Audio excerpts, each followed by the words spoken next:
It's Okay. Yeah. Hi, sir. Attorney, how are you? And Good how's morning. PRD? He's doing well? He's in good spirits.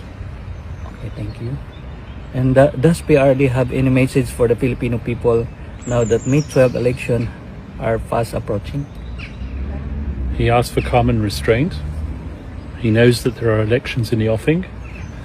He knows that the people are very interested in his welfare.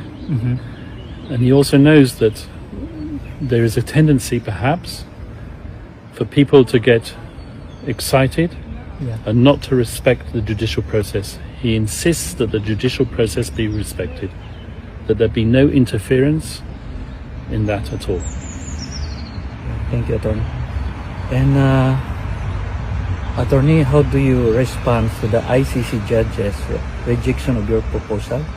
Do you believe it undermines the rights of the accused in any way? Well, this whole thing about the judges rejecting my proposal, that never happened.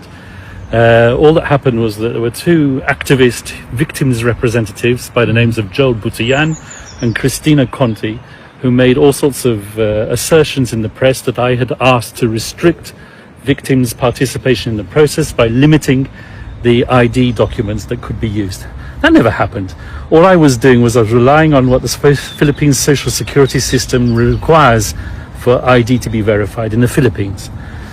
What they don't tell you is that they were not accepted at this present moment in time to be representatives of the victims, rather the OPCV, which is the unit which is dedicated to representing victims at the ICC. So this is not a question of the judges rejecting something that the defense asked for.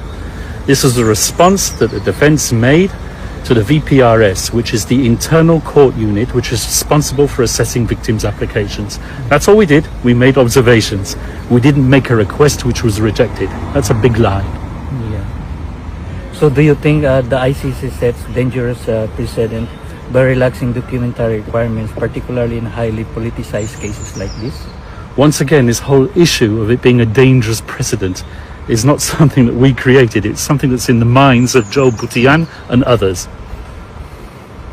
Thank you, Attorney. And lastly, Attorney, what is your message to the Filipino people closely watching the process unfold? Respect the judicial process, respect the judges, and respect former President Duterte's right to a fair trial. Thank you, sir. Thank you. Thank you so much. Attorney, can I ask another one? Sir, may we ask if you have already applied for PRD's interim release?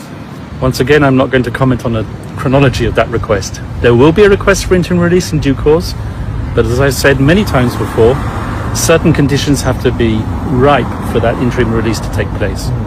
And it's the judges who ultimately decided. Sir, do you think that our former president will be brought back to the Philippines before the confirmation of charges on September 23rd? I certainly hope so. In fact, I can't understand why he is here. He's a Filipino citizen. Yeah. There's a Filipino president in that country who threw a Filipino citizen over here to be tried. Why isn't he in the Philippines? Why isn't he being tried in the Philippines? Why is there not a Filipino judge who is trying him? Yeah, exactly, sir. Because that's the sentiment of a lot, if not most of the Filipinos, that he is illegally detained here and that our judicial system is fully functioning well. So we don't understand why the ICC actually took cognizance of what's happening right now. Yes, I fully sympathize with that sentiment entirely. Thank you. Sir. Thank you, sir. Thank you, sir.